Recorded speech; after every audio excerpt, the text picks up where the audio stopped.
Hey everyone, welcome back. We're going to be taking a look at this fresh problem that just came out. It is the 2020 AP Calculus BC practice problem number 2. I'm sure there's a similar one for AB, but this one specifically is for BC. It does have AB skills woven into it, but there are a lot of things here which you would only find on the BC exam. So let's take a real quick look at what we have.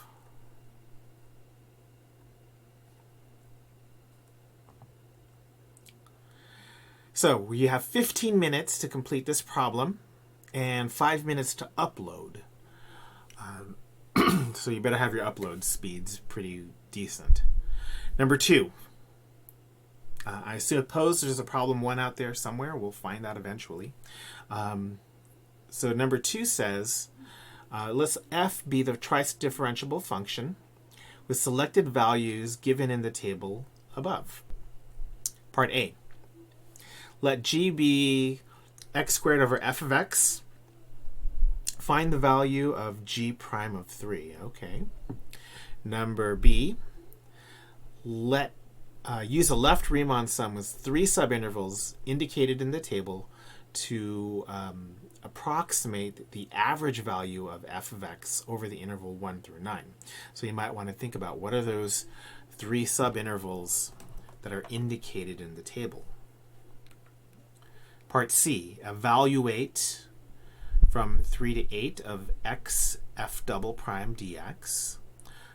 Remember that there's no such thing as a product rule for integrals. So how are we going to integrate a product here?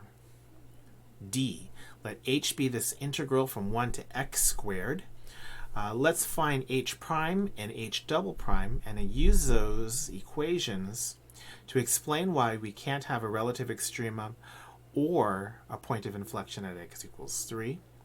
And lastly, for part E, let f of a be equal to this sum where a and r are both constants and a is somewhere between 5 and 8. Find the value of r when a is equal to 8. Some notes here. This is definitely more parts to a problem than you would usually see. So if you don't have your kung fu down cold, you're going to spend all of your time looking through your notes and trying to find where is that perfect formula. And then you're going to miss out on parts D and parts E, maybe even part C. So you still have to know things really well in order to do this problem. Second part, this combines problems or topics from multiple units on the AP course. This isn't a problem just on, say, Unit 10 series. It's, all the way throughout the course here. And I'll try to point out where things are specifically BC and when things are both AB and BC. And lastly, you are allowed to use your notes and your calculator for this problem, but if you rely too heavily on either of those, again, you're not going to be able to get through all of the problems, and you only have 15 minutes plus that 5-minute upload time. So let's start by looking at part A. You are supposed to find the derivative first. Remember that you have to take the derivative first and then substitute second. So how do I take the derivative of a quotient? Well, this is an AB skill. You're going to first use the quotient rule to find the derivative. And that quotient rule is the denominator, which is f of x, multiplied by the derivative of the numerator, which happens to be 2x, minus that numerator, x squared, multiplied by the derivative of the denominator, which happens to be f prime of x, and then divide that by the square of the denominator. So this is the way that this looks for the quotient rule. Now, usually when we do this, we would substitute functions here, but we have no functions to actually substitute. So what we're going to do is substitute the value 3 for every instance of the variable x. So g prime of 3 is f of 3 times 2 times 3 minus, well, that should be 3 squared.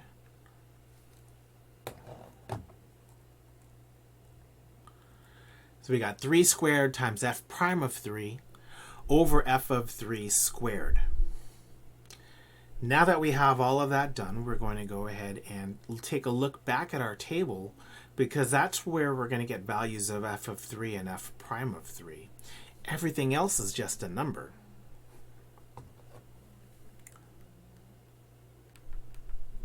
So we got g prime of 3 is 4 times 6, 4 of course being f of 3, minus 9 times negative 2, 9 of being 3 squared, and negative 2 being f prime of 3, and that's divided by 4 squared, 4 of course again being f of 3. Simplify that and you get 42 over 16. You could probably reduce that, you could probably divide that, but it's not necessary. 42 over 16 is a correct answer, and yeah, that's the end of this problem. Not that bad, I don't think, especially if you're in BC. This should be, well, this is an AB skill, so it shouldn't be that big of a deal. Let's take a look at letter B.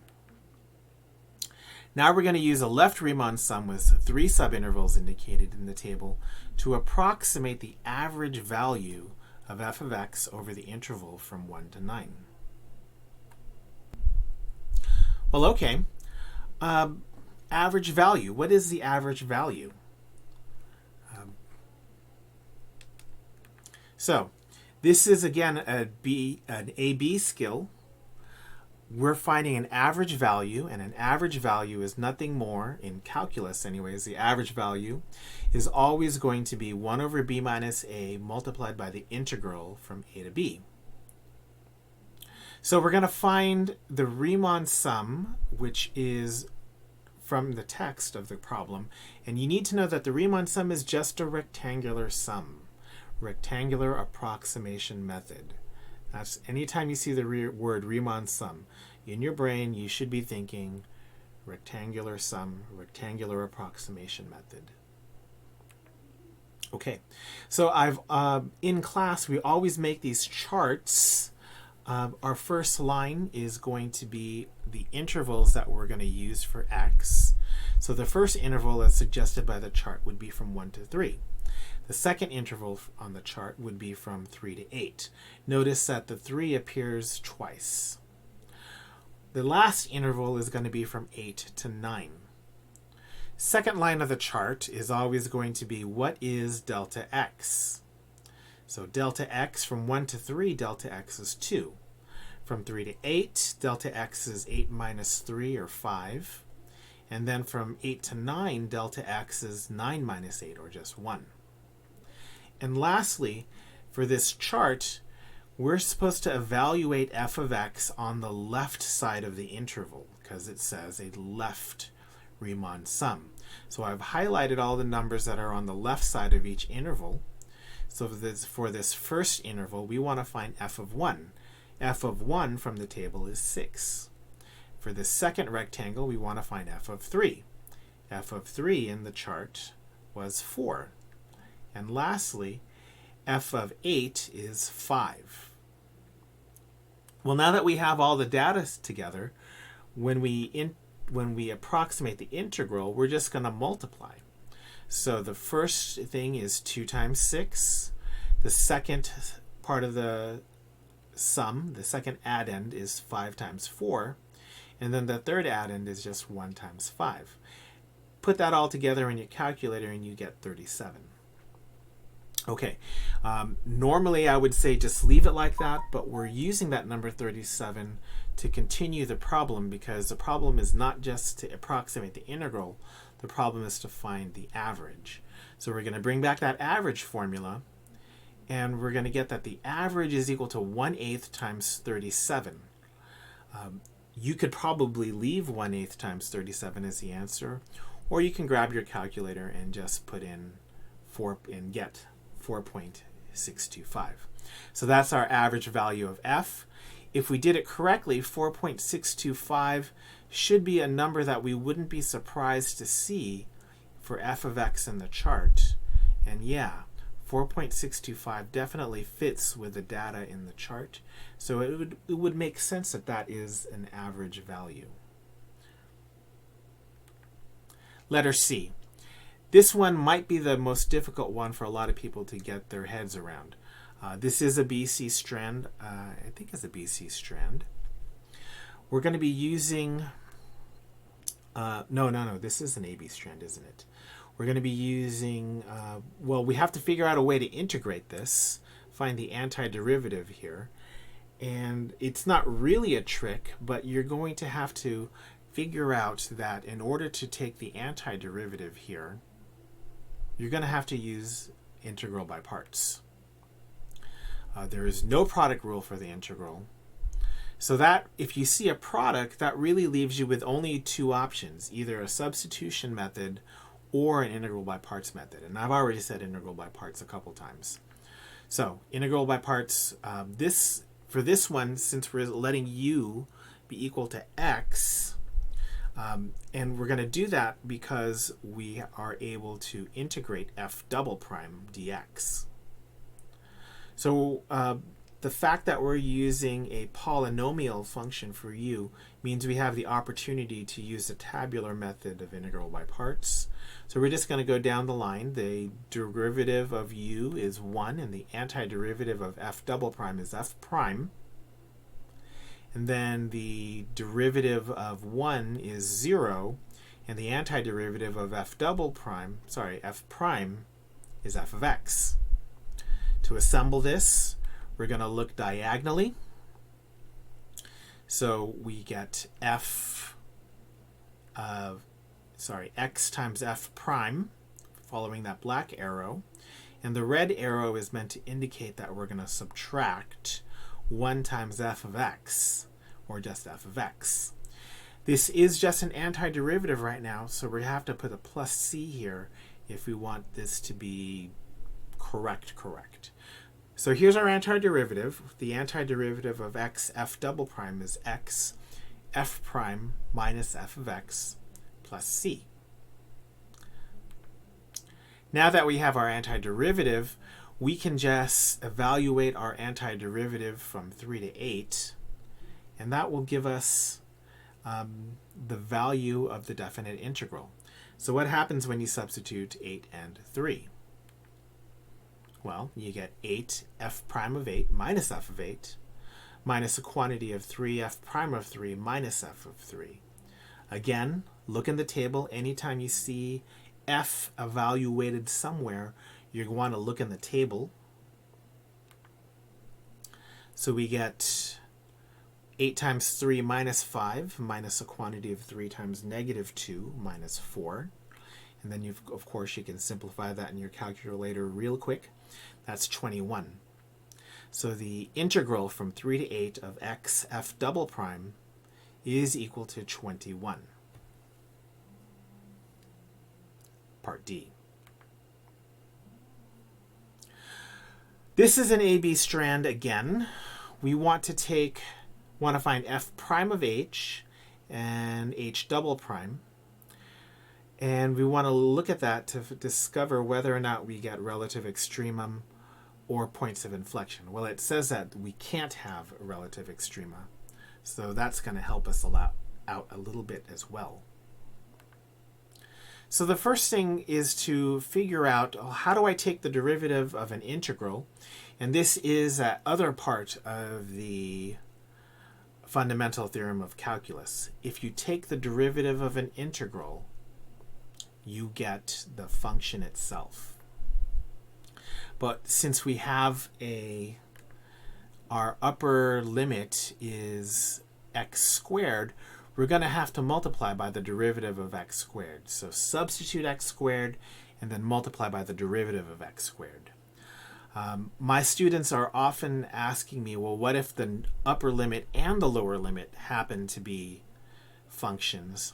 Well, in that case, if the upper limit and the lower limit are functions, then you would go to this rule right here where you substitute the upper limit, multiply by the derivative of the upper limit, minus, substitute the lower limit, multiply by the derivative of the lower limit. Now that's not part of this problem, and it's probably unlikely that you're going to see this on an AP exam, but this would be the full rule of how to do this. Okay, so let's look at the function that we actually have. We have the upper limit is x squared and the lower limit is 1. So if I take the derivative, then I'm going to substitute the upper limit x squared into f, and I'm going to multiply by the derivative of x squared. Okay, that's my h prime. What is h prime evaluated at 3? Well, h prime evaluated at 3 is, and this should be a 3 down there on that last line. So we should be seeing 2 times 3 times f of 9, or 6 times f of 9. So 6 times f of 9 is equal to 6 times 2, which is not equal to 0, and it's not undefined. So that means 3 can't be a critical value. And if 3 can't be a critical value, that means h doesn't have a relative extrema at x equals 3. Now we're starting with the knowledge that it's not a relative extrema, and we got to just show why it's not a relative extrema. So again, just to reiterate, h prime of 3 is not equal to 0, h prime of 3 is not undefined, therefore therefore 3 is not a critical value. So h can't have a relative extrema at x equals 3. Let's take a look at the second derivative now. The second derivative would be the derivative of 2x f of x squared. So there's a couple things that are going to go on here. The first structural piece that I see is a product. So we're going to use a product rule to take a derivative. And then when I take the derivative of f of x squared, I'm going to have to use the chain rule here, because I have a function inside a function. I have x squared inside f of x. So let's take a look at that product rule. The derivative of 2x is 2, so you got 2 times f of x squared, plus 2x times the derivative of f of x squared. Well, the derivative of f is f prime, so then the derivative of f of x squared is f prime of x squared multiplied by the derivative of x squared, and the derivative of x squared is 2x. Okay, that looks a little bit better. Next thing we're going to do is we're going to substitute 3 into our second derivative. Okay, when we substitute 3, we get h double prime of 3 is 2 times 2. This 2 right here is, in fact, f of 9. Plus, well, 2 times 3 is 6. And then f prime of 9 is negative 1 times 6 again. So don't have to do a lot of math here to know that that's not equal to 0, and it's also not undefined. So remember that points of inflection can only occur if the second derivative is equal to 0 or the second derivative is undefined. Therefore, 3 cannot be a point of inflection for h of x. This brings us to letter E, the last part of the problem. And this is a BC skill. I think anyone who's looking at that sigma notation would know instantly that this is a BC skill. So we've got f of a is equal to this series of a r to the n. So the first thing you should probably do, and I always tell people to do this, whenever you see sigma notation, write out the series. Okay. F of a is equal to a plus ar squared plus ar cubed plus etc., etc. Okay, now that you've done that, well, it tells you find the value of r when a equals 8. So why don't we substitute 8 for every instance of a? Okay. f of 8 equals 8 plus 8r plus 8r squared plus 8r cubed. If you've done any bit of series work, you know that that right side is a geometric series, first term 8, geometric ratio r. And the left side, if you're not too frazzled, you will recognize f of 8 from the chart at the beginning of the problem. Do you remember that chart that had all the values of f? Well, that told me that f of 8 was 5. So you get left with this equation right here, and if you put the geometric sum on the right side, you get that 5 equals 8 over 1 minus r. Look how neat that is. Now you can solve for r. 1 minus r is 8/5, which means r is negative 3/5. So this is a series problem, and this is really the whole problem. So hopefully that helped out a lot, especially as you're going through these practice problems. When we get another one up here from the College Board, we'll definitely do another one of these, and I'll see you guys next time.